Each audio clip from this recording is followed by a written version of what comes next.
Morning और students, आवाज़ आ रही है क्लियर? चलिए, गुड मॉर्निंग।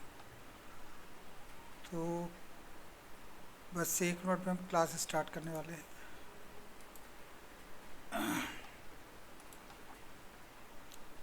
स्क्रीन दिख रहा है सभी को?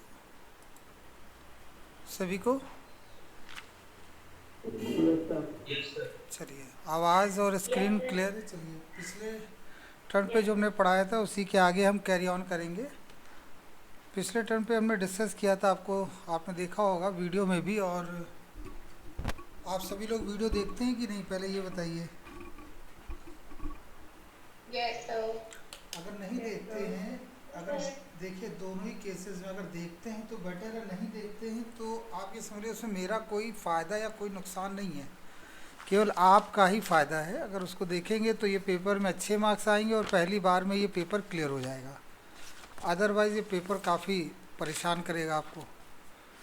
तो एज ए टीचर मैं यही रेकमेंड करूँगा कि आप उसको देखते रहें, और अगर उसको आप कई बार देखेंगे, बार बार देखेंगे, तो आपको हमेशा के लिए चीज़ें क्लियर हो जाएंगे। आप केवल समझ ही नहीं पाएंगे, समझा भी पाएंगे कि देखिए ये क्वेश्चन कैसे सॉल्व किए गए, सर ने कैसे बताए थे, और अब हम इसे आसानी से कर सकते। पिछले टर्म पे आपको याद होगा हम लोगों ने डिस्कस किया था एप्लीकेशन ऑफ, जो हम लोगों ने डिस्कस किया वो था एप्लीकेशन ऑफ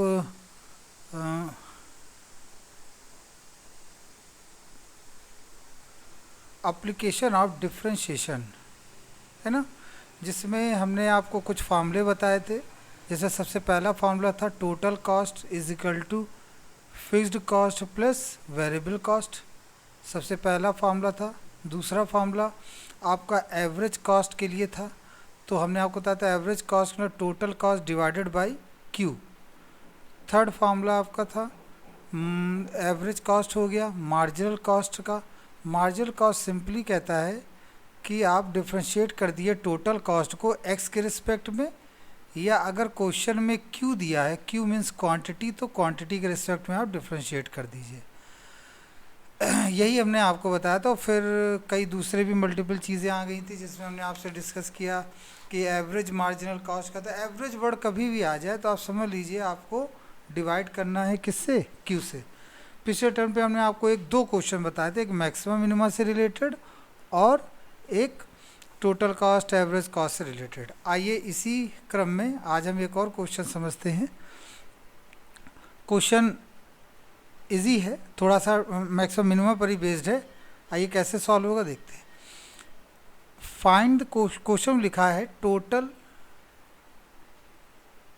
कॉस्ट फंक्शन दे रखा है c is equal to X cube by 3x square plus 9x, ये टोटल कॉस्ट फंक्शन है।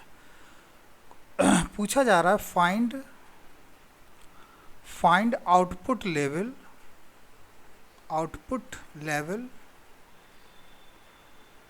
for which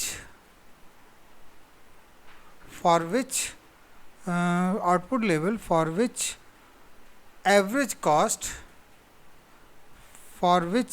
average cost is minimum। देखिए क्वेश्चन बहुत सीधा सा है। क्वेश्चन में कहा है कि टोटल कॉस्ट फंक्शन आपको दे रखा है, और टोटल कॉस्ट फंक्शन है c is equal to X cube upon 3x square और 3x square plus 9x। Find the output level, output मतलब x पूछ रहे हैं, for which AC is minimum, for which AC क्या है, मिनिमम है। तो AC मिनिमम के केस में हम ये तो क्लियर कर पाए कि जिस फंक्शन को मिनिमाइज करना होता है उस फंक्शन को लिखना होता है। तो यहाँ पर एवरेज कॉस्ट पहले निकालनी होगी। तो आप देख सकते हैं टोटल कॉस्ट आपको दे रखी है x cube upon 3x square plus 9x। तो एवरेज कॉस्ट कितना होगा, c अपॉन एक्स। तो हम इसको डिवाइड कर देंगे तो ये आ जाएगा एक्स स्क्वायर बाई 3, ये हो जाएगा 3x और ये हो जाएगा 9। हमने क्या किया बच्चों, पूरी क्वेश्चन को x से डिवाइड कर दिया और ये आ गया सिंपल। ये हमारी एवरेज का। अब हमें इसी को ही क्या चाहते हैं, मिनिमाइज। हमें वो x की वैल्यू चाहिए जिससे कि AC मिनिमाइज हो सके। अब आपका आ गया क्वेश्चन मैक्सिमम मिनिमा का, जिसमें हमने आपको बताया था कि जो टोटल कॉस्ट हो उसे पहले आप डिफ्रेंशिएट कर लीजिए, किसके रिस्पेक्ट में, एवरेज कॉस्ट को डिफ्रेंशिएट। तो ये आ जाएगा 2x/3 - 3। अब नेक्स्ट आपका होगा, अब चूंकि आपने एवरेज कॉस्ट निकाल लिया, एवरेज कॉस्ट को डिफ्रेंशिएट भी कर लिया, डिफ्रेंशिएट करने पर ये निकला। सेकंड स्टेप हमने आपको बताया था, सेकंड स्टेप में हमें लिखना होता है DAC/dx = 0। क्यों? ब्रैकेट लिख लेते हैं फॉर कंडीशन ऑफ मैक्सिमम और मिनिमम और मैक्सिमम की ये क्या है, कंडीशन। तो मैक्सिमम मिनिमम की कंडीशन के लिए जैसे ही हम 2x/3 - 3 = 0 रखेंगे तो यहाँ से 2x = 9 आएगा और x = 9/2 आ गया। तो ये जो 9/2 आया, इस एक ही देखिए मान निकला है, we get only one value of x। मतलब इस वैल्यू पर आपका ये जो एवरेज कॉस्ट है, ये जो एवरेज कॉस्ट है, ये आइदर मैक्सिमम या मिनिमम हो सकता है। अब ये मैक्सिमम है कि मिनिमम है, ये बात हमें थर्ड इक्वेशन से पता चलेगी। तो हम फिर से इस वाली इक्वेशन को डिफ्रेंशिएट कर देंगे, जैसा आपको हमने पहले ही बताया था कि जिस फंक्शन को आइदर मैक्सिमम मिनिमम निकालना होता है उसी को हम बार बार डिफ्रेंशिएट कर। तो जब डिफ्रेंशिएट करेंगे तो देखिए कितना आएगा, 2/3, क्योंकि 3 का 0 हो जाएगा, x का 1 हो गया। अब हमारा अगला स्टेप क्या होता है बच्चों, अगले स्टेप 4 में हम d2AC/dx² और यहाँ पर x = 9/2 पुट करते हैं। अब बड़ी अच्छी बात देखिए ये है कि यहाँ पर x है ही नहीं, तो x नहीं है तो भी हम कहीं ना, x है नहीं तो हम पुट ही नहीं कर सकते, तो इसका मतलब वही का वही मान रहेगा। और ये किस में, पॉजिटिव। इससे क्या पता चला, at x = 9/2 function be minimum, function क्या होगा, मिनिमम होगा, फंक्शन आपका मिनिमम हो जाएगा। तो जब फंक्शन आपका मिनिमम हो गया, इस केस में ये तो क्लियर हो गया कि x = 9/2 पे फंक्शन मिनिमम है। तो आप उस मिनिमम वैल्यू, क्या उन्होंने मिनिमम वैल्यू पूछी, नहीं पूछी, वो ये कह रहे हैं कि हमें वो x बताओ जिस पर फंक्शन आपका मिनिमम होगा या जिस पर आपकी एवरेज कॉस्ट मिनिमम होगी। तो आप लिख देंगे सो एट x = 4.5, इसको डिवाइड करेंगे तो बच्चों 4.5 आएगा। 4.5 मतलब अप्रॉक्स 5 यूनिट कह सकते। आप ये भी लिखो, both are correct. At x = 4.5 = 5, total average cost be या विल बी मिनिमम। ये देखिए बहुत सिंपल सा क्वेश्चन था मैक्सिमम मिनिमम पर बेस्ड, कि कैसे हम किसी भी कॉस्ट को मिनिमम दिखाएंगे, वो देखिए यहाँ से आपका आ गया। आई होप ये समझ में आ गया होगा क्वेश्चन, पहले भी हमने डिस्कस किया था, बताएं क्लियर हो गया।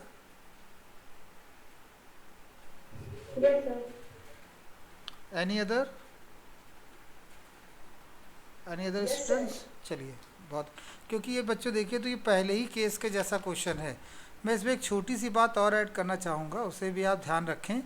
अगर आप चाहते हैं कि हम ये सब ना करें, मतलब ये सब का मतलब ये हो गया कि ये आपने डिफ्रेंशिएट किया, हालांकि ये सबसे इजी प्रोसेस है, तो दूसरी भी एक कंडीशन होती है मार्जिनल कॉस्ट की, एवरेज कॉस्ट के मिनिमम होने की कंडीशन। एवरेज कॉस्ट मिनिमम कब होता है, जब मार्जिनल कॉस्ट एवरेज कॉस्ट के बराबर हो जाए।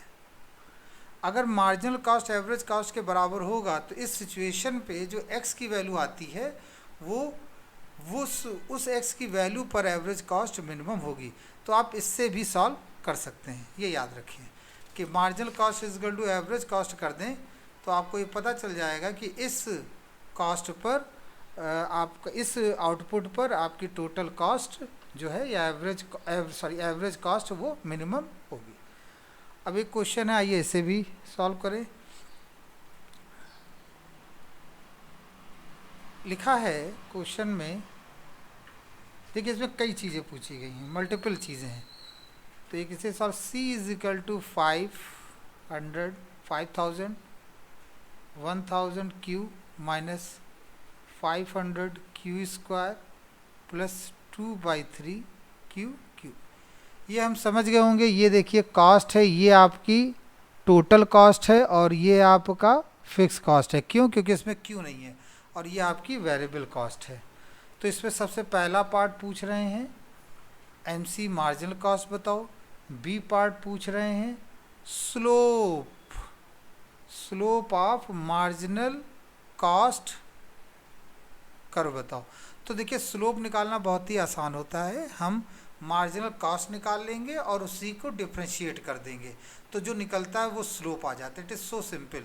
स्लोप के लिए बहुत सिंपल सा है, आप डिफ्रेंशिएट कर लें और जो डिफ्रेंशिएट करके निकलेगा वही आपका स्लोप हो जाएगा।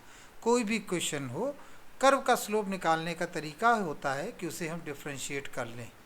आइए सी देखिए, एवरेज टोटल कॉस्ट पूछ रहे हैं और डी की बात कर लें, eight what level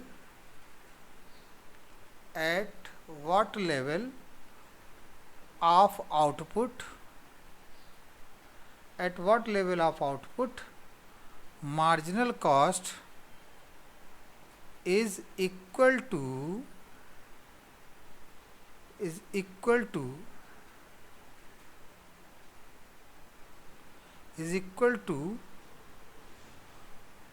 average variable cost.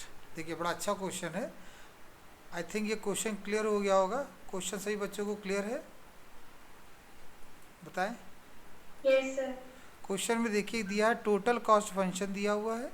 पहले में पूछ रहे हैं मार्जिनल कॉस्ट बताइए, दूसरे में पूछ रहे हैं स्लोप बताइए, तीसरे में पूछे ATC मतलब एवरेज टोटल कॉस्ट बताइए और डी पार्ट में पूछ रहे हैं eight what level of output marginal cost equal होगा एवरेज वेरिएबल कॉस्ट। देखिए जब कभी भी इक्वल लिखा हो तो एक तरफ आप मार्जिनल कॉस्ट लिख दें और एक तरफ आप एवरेज कॉस्ट लिख दें, तो इससे आपको क्लियर हो जाएगा कि क्या पूछा जा रहा है। मार्जिनल कॉस्ट और एवरेज कॉस्ट को इक्वल कर देंगे तो अपने आप क्वांटिटी निकाल लेंगे। तो देखिए यहाँ पर सी दे रखा है। ये सबसे पहला पार्ट देखिए बच्चों क्या कह रहा है, आंसर में लिखेंगे। सबसे पहले पार्ट में मार्जिनल कॉस्ट, तो आप total marginal cost is equal to D by D Q लिखेंगे। क्यों? क्योंकि मैं आपको बता चुका हूँ क्वेश्चन में क्यू दे रखा है। तो ये तो ज़ीरो हो जाएगा, ये आ जाएगा 1000 और ये आ जाएगा 1000 क्यू और ये आ जाएगा 2Q स्क्वायर। देखिए मैं कैलकुलेशन करके लिख रहा हूँ, आप समझ गए होंगे।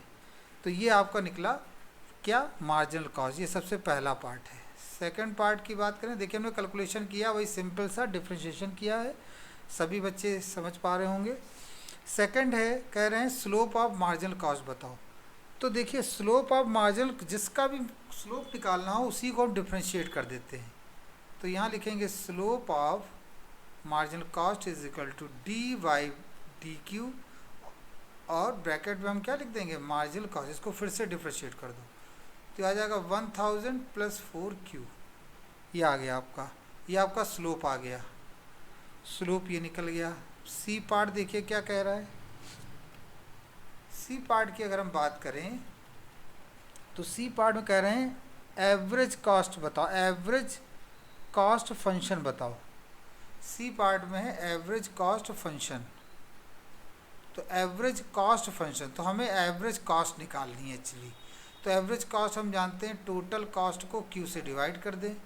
अब टोटल कॉस्ट आपने देखा है यहाँ पर ये लिखा हुआ है टोटल कॉस्ट, इस पूरी क्वेश्चन को क्यू से हम डिवाइड कर दें। तो जब क्यू से डिवाइड करेंगे तो आएगा 5000 अपॉन क्यू प्लस 1000 फिर माइनस 500, ये हो जाएगा क्यू। कोशिश करें कि क्यू जो हो वो सब जगह एक जैसे ही लिखें आप। तो यहाँ हमने इसको क्यू लिख लिया, ये क्यू लिखा और फिर 2/3Q स्क्वायर। तो ये जो हमने निकाला ये क्या आया बच्चों, ये आया एवरेज कॉस्ट। और अगर आपको इसी में एक छोटी सी चीज़ पूछ लेते हैं कि वेरिएबल कॉस्ट बताओ, तो वेरिएबल कॉस्ट के लिए में कुछ लिखना नहीं होता। क्या करना होता है, वेरिएबल कॉस्ट के लिए सिंपल ये जो पूरा दे रखा है एक्चुअली यही वेरिएबल कॉस्ट होता है। पिछले टर्म पर हमने काफ़ी विस्तृत इसकी चर्चा की, आई एक्सप्लेन्ड इट वेरी वेल। और आपको ये पता होगा कि ये वेरिएबल कॉस्ट है, तो इसको डायरेक्ट हम लिख देते हैं अगर इस क्वेश्चन में वेरिएबल कॉस्ट पूछी जाती है। लेकिन अब पूछा जा रहा है at what level of output marginal cost is equal to average variable cost. ये डी पूछ रहे हैं आपसे, डी बताइए। तो at what level of output marginal cost तो देखिए ये है आपका। एवरेज वेरिएबल कॉस्ट, ये एवरेज कॉस्ट या ये एवरेज कॉस्ट है, वेरिएबल कॉस्ट नहीं है बच्चों। तो सबसे पहले हम निकालेंगे वेरिएबल कॉस्ट। तो वेरिएबल कॉस्ट के लिए हमने पहले ही आपको बताया था कि हम क्या करेंगे, इतना आपका वेरिएबल कॉस्ट है, क्योंकि ये चीज़ आपको टोटल कॉस्ट वाले क्वेश्चन में ही मिलेगी। ये आया आपका वेरिएबल। आपको निकालना एवरेज वेरिएबल कॉस्ट, क्योंकि तभी तो इक्वल कर पाओगे। तो एवरेज वेरिएबल कॉस्ट के लिए इस पूरी क्वेश्चन को हम क्यू से डिवाइड कर देंगे। मैंने हर बार आपको बताया जब जब भी एवरेज वर्ड आए तो आप समझ जाइए कि पूरी क्वेश्चन को क्यू से डिवाइड किया जाएगा। तो ये आ गया आपका एवरेज कॉस्ट। अब क्वेश्चन में क्या कह रहे हैं, मार्जिनल कॉस्ट जो है वो एवरेज वेरिएबल कॉस्ट के बराबर है। तो जब ये बराबर हो उस केस में क्यू का मान बताया जाए। तो मार्जिनल कॉस्ट जो था वो हम यहाँ लिख देते हैं, वो है 1000, फिर लिख देते हैं 1000 क्यू, फिर लिख देते हैं 2 क्यू²। और एवरेज वेरिएबल कॉस्ट ये आ जाएगा 1000, ये आ जाएगा 500 क्यू, और ये आ जाएगा 2/3 क्यू²। तो इस तरह से हमने इन दोनों को इक्वल कर दिया। अब इनको हम कैंसिल कर लें सिंपल मैथमेटिक्स लगाकर। तो देखिए 5000 इधर आएगा तो ये -500 इधर आएगा, तो ये माइनस का 500 क्यू बन जाएगा। 2q को उधर भेज देते हैं तो ये आ जाएगा 2q²/3 माइनस 2q² आ गया। फिर ये माइनस का 500 क्यू ये हो गया, और 2q² ये हमने कॉमन ले लिया तो 1/3 - 1। ये सॉल्व हो के आ जाएगा 2q², ब्रैकेट में आएगा 2/3। ये आ गया ब्रैकेट में 2/3। ये माइनस साइन कैंसिल हो गया। 500q = 4q²/3। अब यहाँ देखिए इसको हम और सिंप्लीफाई करके लिख सकते हैं। हम लिख सकते हैं 4q²/3 माइनस 500q = 0। अब इसके बाद अगर हम बात करें तो यहाँ से q हमने कॉमन ले लिया, आया 4q/3 माइनस 500q = 0। अब q 0 तो होगा नहीं भाई, प्रोडक्शन तो हो ही रहा, कॉस्ट का फंक्शन लिखा है, तो इसका मतलब q तो 0 होने का कोई सवाल ही नहीं है। तो q ≠ 0 लिखेंगे। नेक्स्ट आपका आया 4q/3 माइनस 500 = 0। तो यहाँ से हम सॉल्व कर लेंगे तो q आ जाएगा 375। डायरेक्ट आप सॉल्व कर लीजिएगा इसको, तो आपको पता चल गया कि average variable cost marginal cost के कब बराबर होगा, जब आपकी क्वांटिटी 375 के इक्वल होगी। आई होप ये चीज़ आपको क्लियर हो गया होगा। समझ में आया कि नहीं बच्चों, बताइए। Yes sir.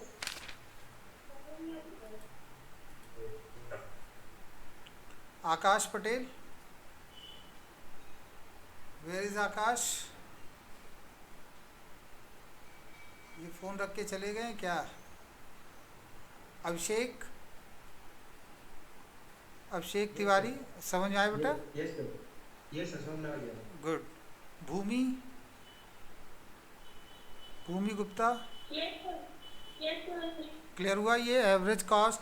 अब टोटल कॉस्ट फंक्शन में से आप एवरेज कॉस्ट निकाल लेंगे आसानी से। हाँ,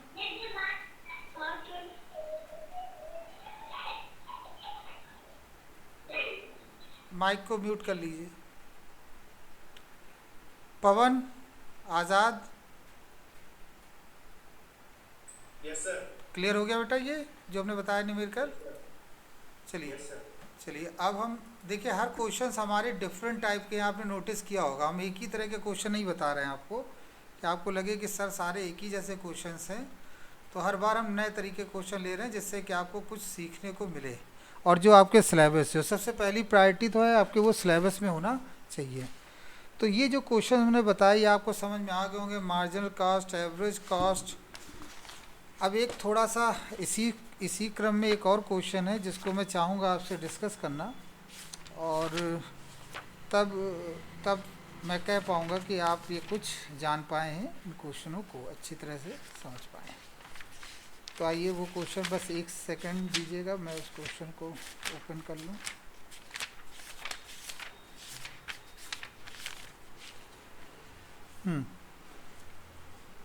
चलिए, क्वेश्चन देखने में तो बिल्कुल लगेगा पुराने जैसा है, लेकिन इसमें एक नया पॉइंट ऐड हुआ है, इसलिए मैं इसको बताना चाहूँगा। तो ये क्वेश्चन है, लिखा है the cost of producing x tons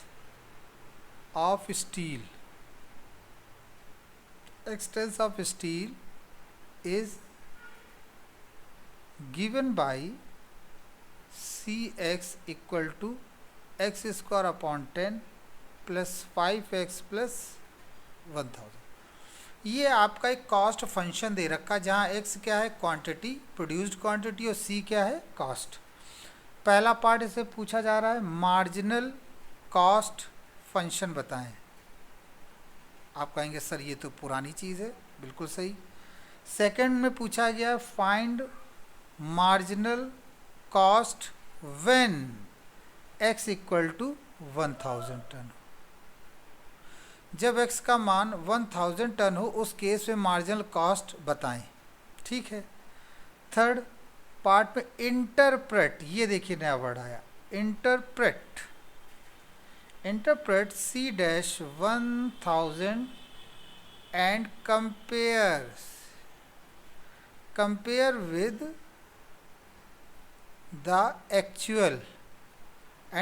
with the actual cost of 1001th ton. ये देखिए 1001th टन। तो आपने देखा ये थर्ड पार्ट थोड़ा सा नया है ना। तो आइए इस क्वेश्चन को हम लोग सॉल्व करते हैं और देखते हैं कैसे सॉल्व होगा। तो इसको सॉल्व करने के लिए अगर हम देखें तो देखिए, तो पहला, तो ये जो फंक्शन दे रखा है ये क्लियर है, इसमें आप समझ गए मार्जिनल कॉस्ट इतना है, और वो सॉरी एवरेज कॉस्ट इतनी है, ये दे रखी है, और फिक्स कॉस्ट इतनी है। गुड। मार्जिनल कॉस्ट फंक्शन आपको निकालना है, सबसे पहला पार्ट है, बहुत ही आसान। ये जो टोटल कॉस्ट आपको दे रखा है, इसको हम एक बार फिर से लिख लेते हैं, 5x प्लस 1000 लिख लिया, और इसे हम डिफ्रेंशिएट कर लेते हैं किसके टर्म में, x के टर्म में। तो ये बच्चों क्या निकाल के देगा, मार्जिनल कॉस्ट। तो ये आ गया x/5 प्लस 5। आप समझ गए होंगे कहाँ से x/5 आया, एक्चुअली 2x/10 था, x/5 हो गया और ये हो गया। अब इसके बाद पहला तो आपका पार्ट क्लियर हो गया। सेकेंड पार्ट में पूछ रहे हैं मार्जिनल कॉस्ट बताओ जब x इक्वल टू 1 टन हो। तो ठीक है, ये मार्जिनल लिखा और नीचे लिख दिया 1000। तो जहाँ जहाँ x आया है मार्जिनल कॉस्ट में, वहाँ हम क्या लिख देंगे, 1000। और अच्छी बात है कि एक ही जगह आया हुआ है, तो हमने 200 लिखा, 5 लिखा, तो ये 205 निकला। मतलब marginal cost at x equal to, इसका मतलब आप पहले समझिए। देखिए, थर्ड पार्ट को समझने से पहले हम इसका मतलब समझें। इसका मतलब ये हुआ कि जो एक्स्ट्रा मार्जिनल कॉस्ट का मतलब होता है एक एक्स्ट्रा क्वांटिटी प्रोड्यूस करने में कौन सी कॉस्ट। अब 1000 के बाद एक्स्ट्रा कौन सी क्वांटिटी होगी, 1001, मतलब 1001th क्वांटिटी होगी, वो एक्स्ट्रा क्वांटिटी, उसके प्रोडक्शन में 205 रुपये खर्च होंगे। इसको ऐसे समझिए कि मान लेते हैं कि 6 के लिए वैल्यू आती 16 रुपये, मान लेते हैं, मतलब मार्जिनल कॉस्ट x बराबर 6 के लिए 16 रुपये आती। तो इसका अर्थ ये होता, अगर इस लाइन को हम इंटरप्रेट करें तो ये इसका मतलब ये हुआ कि अगर हमें 7th क्वांटिटी प्रोड्यूस करनी हो, 7वीं क्वांटिटी, तो उसमें जो खर्चा आएगा वो 16 रुपये के लगभग आएगा। इसका मतलब ये होता है। तो जो वैल्यू हम यहाँ पुट करके निकालते हैं, वही वैल्यू एक्चुअली बताती है कि मार्जिनल कॉस्ट नेक्स्ट यूनिट के लिए क्या होगी। जैसे 1000 के लिए निकाला तो ये बता देगा कि 1001 के लिए मार्जिनल कॉस्ट की यूनिट क्या होगी। आई एम श्योर आपको क्लियर हो गया होगा। अब हम इसको समझते हैं, ये क्या इन्होंने कहा है। थर्ड पार्ट इसमें कह रहे हैं इंटरप्रेट C डैश 1000। इंटरप्रेट हमने ये जो निकाला है, इंटरप्रेट C डैश 1000, C का मतलब हो गया कॉस्ट, और डैश का मतलब हो गया एक बार डिफ्रेंशिएट करो, ये इसका अर्थ हुआ। सी डैश का मतलब, डैश हमने पहले ही आपको बताया था, डैश का मतलब होता है कि डिफ्रेंशिएट करना। तो यहाँ हमने लिखा पहले एक्स स्क्वायर 10 और 5x और 1000। अगर हम यहाँ पर सी डैश लिखें तो इसका मतलब मार्जिनल ही कॉस्ट है, कोई नई चीज़ नहीं है बच्चों।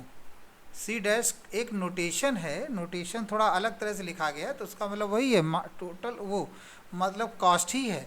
तो ये जो निकला ये मार्जिनल कॉस्ट है। अब इन्होंने कहा कि इसके 1000 पर इसको इंटरप्रेट करो, तो हमने देखिए ये वैल्यू यहाँ रखी थी, कितना, तो 205, ये निकला आपका।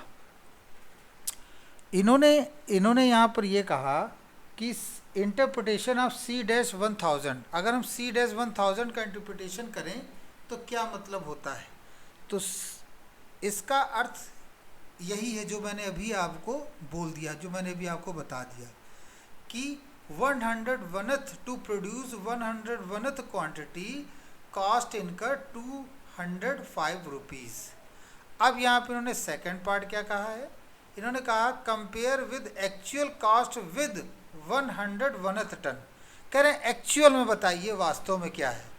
तो इसका मतलब ये क्या है, तो हम मैं आपको बता दूं, ये अप्रॉक्सीमेट होता है, लगभग। लेकिन अगर आपको एग्जैक्ट पता करना हो कि 101th क्वांटिटी का प्रोडक्शन, 101th यूनिट के प्रोडक्शन में कितनी कॉस्ट लगी, वो आपको एग्जैक्ट निकालना हो, तो उसके लिए आपको ये काम करना पड़ेगा। सबसे पहले तो आप सी निकाल लीजिए 1000 के लिए।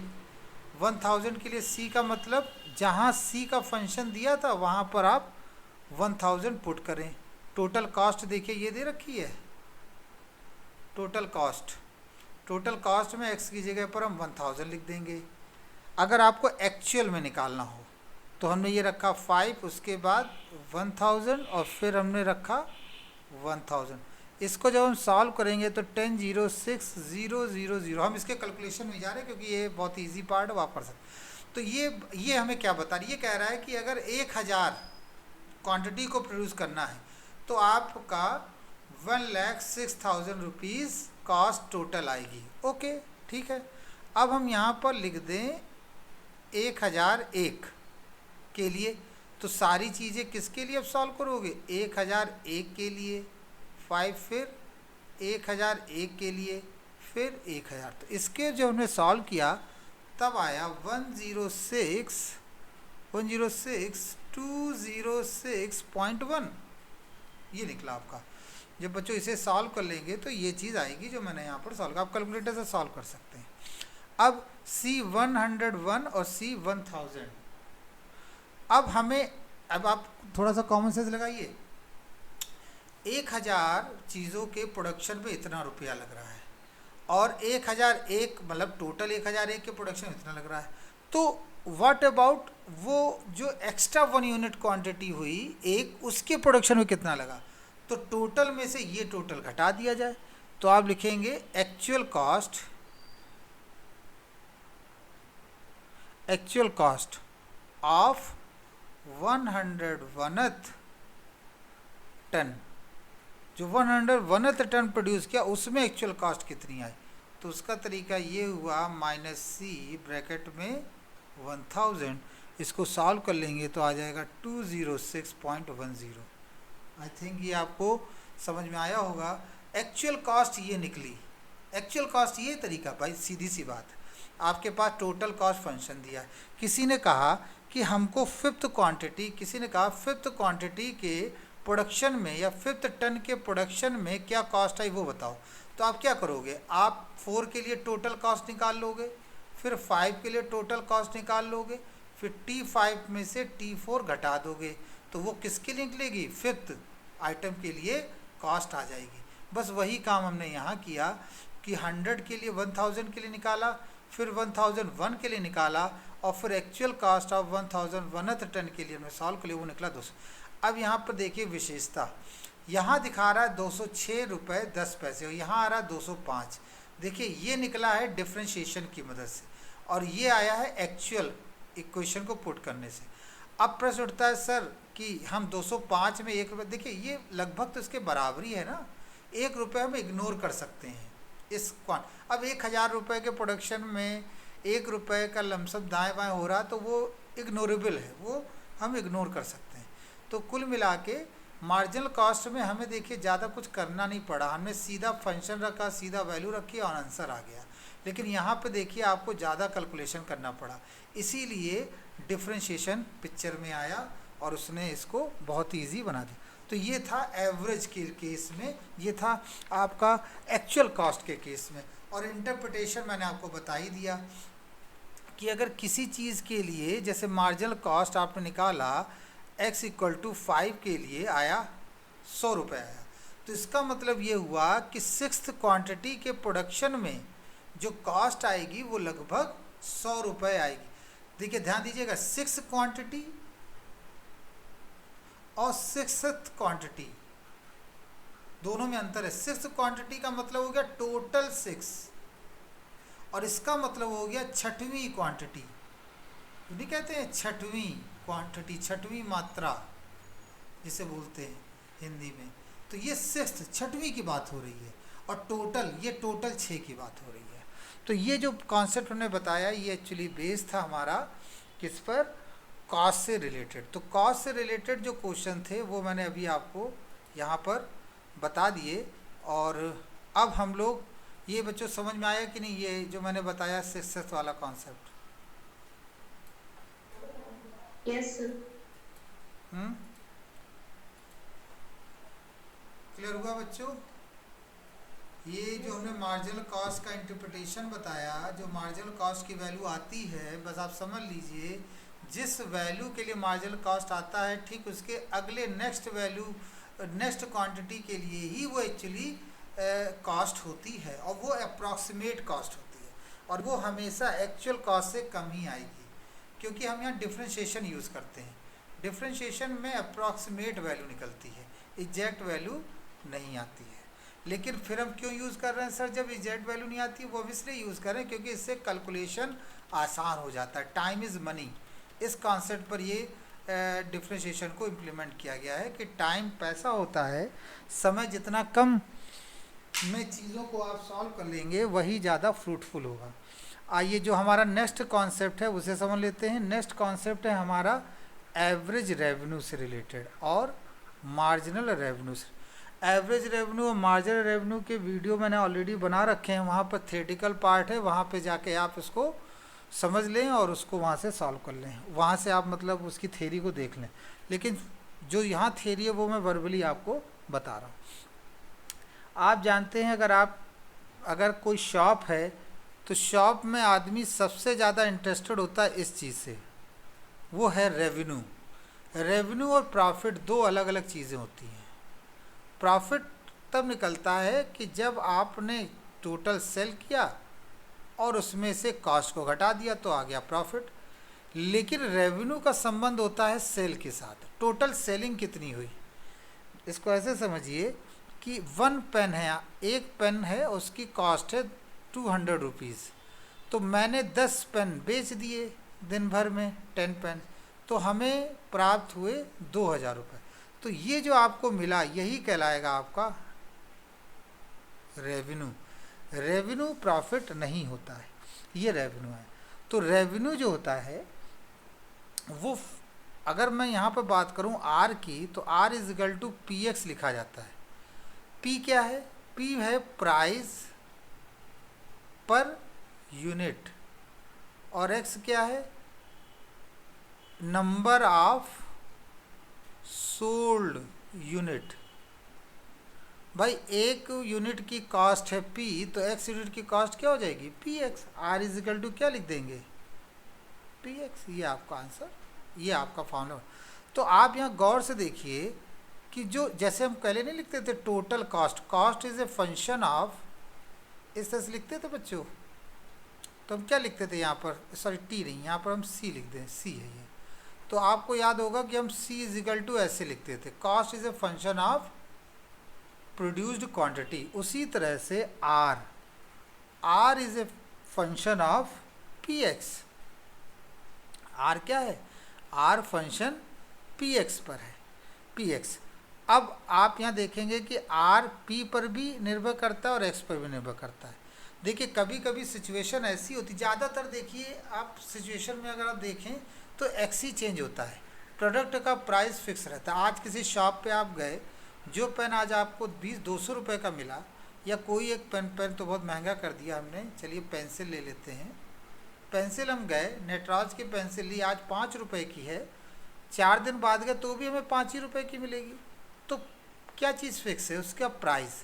लेकिन आज हमने नटराज की पेंसिल एक ली और हो सकता है 10 दिन बाद हम 4 ले लें, तो यहाँ चेंज क्या हो रहा है? एक्स चेंज हो रहा है, एक्स चेंज हो रहा है। तो आपको थोड़ा सा ये ध्यान देना पड़ेगा, यहाँ एक्स हमारा वेरिएबल है और पी कांस्टेंट होता है, लेकिन वो सिचुएशनल होता है, कभी कभी पी भी बदलता है। तो कब पी बदलेगा, कब नहीं पी बदलेगा, इसकी भी चर्चा हम लोग करेंगे।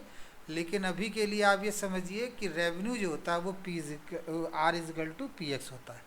सेकंड पार्ट आपका आया, दैट इज़ मार्जिनल रेवेन्यू। लीजिए बड़ा पुराना कॉन्सेप्ट आ गया। मार्जिनल रेवेन्यू का मतलब हो गया कि रेवेन्यू को डिफ्रेंशिएट कर दो किसके रिस्पेक्ट में? एक्स के रिस्पेक्ट में।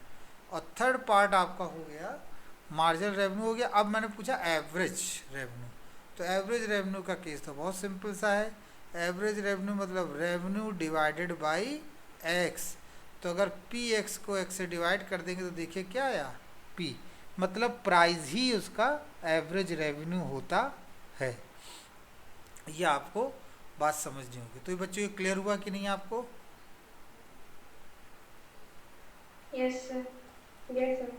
देखिए बहुत ही कॉमन सी बात है, रेवेन्यू के बारे में आप जब भी कभी डिस्कस करते हैं रेवेन्यू रेवेन्यू रेवेन्यू, तो रेवेन्यू का मतलब होता है यहाँ पर कि जैसे हमने बताया, रेवेन्यू का सिंपल सा मतलब कि कितनी आप क्वांटिटी आप सोल्ड कर रहे हैं, तो R is equal to P x.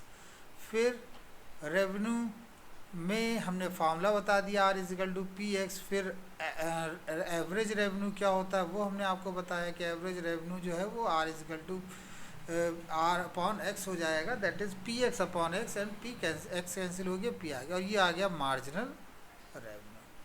तो ये मार्जिनल रेवेन्यू का फार्मूला भी हमने आपको बता दिया, D R upon D x. तो कुल मिला के ये छोटी चीज़ें आपको ध्यान में रखनी है। जब आप इनको अच्छी तरह से ध्यान में रखेंगे तो आप क्वेश्चंस को बखूबी कर पाएंगे। अब आप एक चीज़ जानते हैं कि जो मार्केट होती है या कंपटीशन भी तय करता है प्राइस को। कंपटीशन आपने पहले पढ़ा होगा, प्योर कंपटीशन, मोनोपोली, ओलिगोपोली, ये सब अलग अलग तरह के मार्केट्स हैं जिनके बारे में आपने पहले पढ़ रखा होगा। तो हम यहाँ पर डिस्कस करेंगे 2 तरह की मार्केट को, प्योर कंपटीशन वाली। Pure competition, pure competition. तो प्योर कंपटीशन में आप जानते हैं कि एक जैसा प्रोडक्ट तो एक ही होता है, वन प्रोडक्ट, या हम इसको कह सकते हैं होमोजीनियस, होमोजीनियस नहीं बोलते इसको, होमोजेनस बोलते हैं। होमोजेनस प्रोडक्ट, एक जैसे प्रोडक्ट हैं, लेकिन वन प्रोडक्ट या एक जैसे प्रोडक्ट हैं, लेकिन उनको बनाने वाली कंपनी कौन है, बेचने वाली कंपनी कौन है, वो है मैनी, ढेर सारी। तो जब एक जैसे प्रोडक्ट बहुत सी कंपनियों, बहुत से फर्म द्वारा बनाई जाती हैं, तब उनमें प्राइस जो सेट कंपनी नहीं करती है। क्यों भाई प्राइस कंपनी क्यों नहीं सेट करेगी? वो इसलिए क्योंकि अगर एक कंपनी ने ज़्यादा प्राइस सेट कर दिया तो वो फिर उसका प्रोडक्ट ही नहीं बिकेगा। तो इस केस में वो जो प्राइस सेट होता है वो सेट होता है प्राइस सेट बाय मार्केट। अब मार्केट का मतलब क्या होता है? डिमांड। मार्केट का मतलब क्या हो गया बच्चों? डिमांड। तो आप ये जानते हैं कि यहाँ पर प्राइस हमेशा फिक्स रहता है, प्राइस इस सिचुएशन फिक्स। क्यों भाई फिक्स? क्योंकि मार्केट ही उसे सेट करता है, प्रोड्यूसर उसे सेट नहीं कर पाता या सेलर उसे सेट नहीं कर पाता। तो ये चीज़ हमेशा याद रखिए कि आर इज इक्वल टू जब पी एक्स होता है तो जो प्राइस होता है वो इंडिपेंडेंट होता है। इंडिपेंडेंट होता है किससे? एक्स से, इंडिपेंडेंट ऑफ एक्स। मतलब यहाँ पर जो क्वांटिटी है वो चेंज होगी, लेकिन प्राइस चेंज नहीं होता। आप व्यक्ति को या कई कंपनियों को, जैसे कई कंपनियां एक तरह का साबुन बना रही हैं, डेली सोप साबुन बना रही हैं, तो उसका प्राइस हर कंपनी फिक्स रखेगी। तो प्रोडक्ट बिकेगा किस बेस पर? फिर मार्केटिंग के बेस पे बिकता है, फिर उसमें एडवर्टीजमेंट किया जाता है, उसके बेस पे बिकता है। तो कहने का मेरा मतलब सिर्फ इतना है कि प्रोडक्ट का प्राइस फिक्स रहता है, वो एक्स पर निर्भर ये नहीं हो करेगा कि उसका प्रोडक्ट ज़्यादा बिकने लग गया तो फिर वो उसके प्राइस को बढ़ा दे अधिक प्रॉफिट कमाने के लिए। ऐसा वो नहीं कर सकता यहाँ प्योर कंपटीशन में। क्यों? क्योंकि इस सिचुएशन में जितने भी प्रोड्यूसर होंगे, जितने भी सॉरी कंज्यूमर होंगे, वो उस प्रोडक्ट को लेने लग जाएंगे जो सस्ता होगा। क्यों? क्योंकि प्रोडक्ट कैसा है? होमोजीनियस है। भाई अगर टाटा अपने नमक का प्राइस बहुत ज़्यादा कर देगा तो हम उधर नहीं लेंगे, हम दूसरे कैटन कुक नमक लेंगे या कोई दूसरा ब्रांड का नमक ले लेंगे, क्योंकि नमक तो सब जगह एक जैसा है। बस वही कॉन्सेप्ट। तो आपको यहाँ ये ध्यान रखना है कि यहाँ पे जो मार्जिनल कॉस्ट होगा, अगर मैं यहाँ पे मार्जिनल कॉस्ट निकालूँ तो इसको डिप्रिशिएट करूँ एक्स के रिस्पेक्ट में, तो कितना आएगा? पी। ये आ गया मार्जिनल कॉस्ट। लेकिन अगर हम बात करें, बस 1 मिनट और लेंगे, आपकी दूसरी क्लास का समय भी हो रहा है। अगर हम बात करते हैं मोनोपोली, मोनोपोली की बात करें तो मोनोपोली वो होता है जिसमें केवल एक ही फर्म होती है, वन मार्केट होती है या वन फर्म होती है।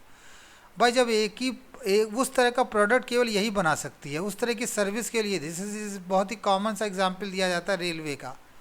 अब देखिए रेलवे अपना प्राइस जब चाहे बढ़ा देती घटा देती, उससे कोई मतलब नहीं है ना। तो कहने का ये मतलब है कि यहाँ पर प्राइस सेट होता है डिमांड के बेस पर, एक्स के बेस पर। एक्स बढ़ेगा या घटेगा तो प्राइस भी चेंज होता है। तो यहाँ पे हम कह सकते हैं R is equal to P X, but P depends on X. देखिए अगर डिमांड बढ़ेगी तो फिर उस सर्विस का रेट भी बढ़ा दिया जाएगा अधिक प्रॉफिट अर्न करने के लिए। अगर डिमांड घटेगी तो उसका रेट भी घटा दिया जाएगा। सॉरी, अगर, हाँ बिल्कुल करेक्ट है, डिमांड और सप्लाई का ये मान लेते हैं कि उस प्रोडक्ट की डिमांड एकदम से बढ़ गई है तो कंपनी क्या चाहेगी? वो एकदम से तो प्रोडक्शन ज़्यादा करेगी नहीं, तो क्या करेगी? वो उसके प्राइस को बढ़ा देगी जिससे कि वो अधिक से अधिक अर्न कर सके।